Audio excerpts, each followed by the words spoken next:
大家好，我是小丽，今天分享一个鸡蛋豆腐的做法，鲜香软嫩，好吃又下饭。准备3个鸡蛋豆腐，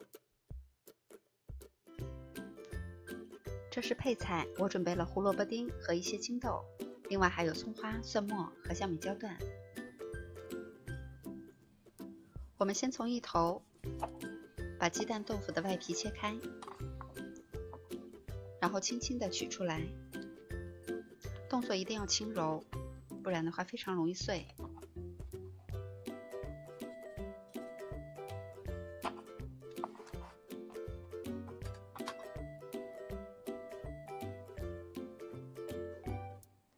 再切成大约1厘米的厚片。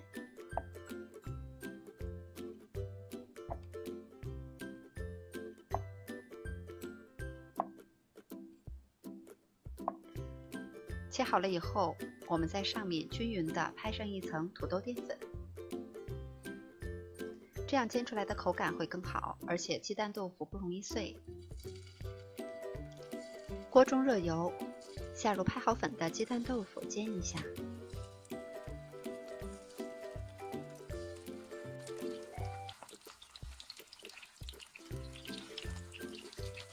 要一直保持中小火慢煎。煎至一面定型了以后，我们把它翻过来煎另一面。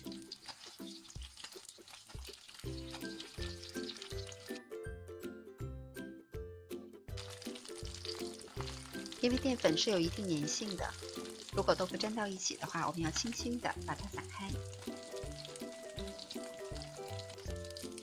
煎到两边都定型金黄了，这个时候盛出来备用。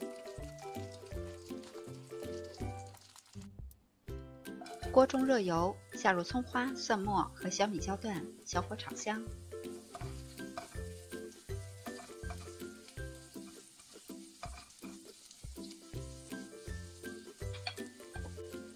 炒出香味了以后，下入青豆和胡萝卜丁，翻炒均匀。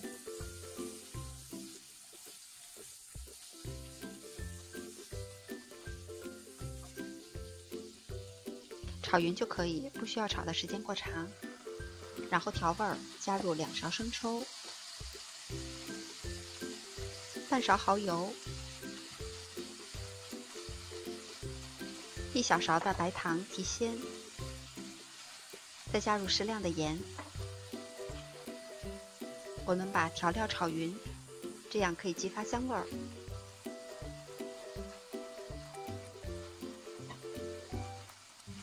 等调料稍稍开一下，加入少量的清水，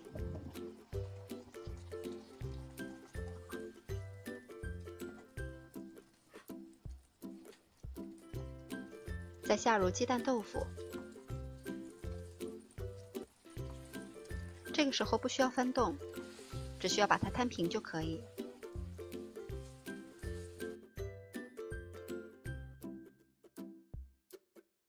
然后加盖儿，保持中火烧2分钟左右。时间差不多了以后开盖，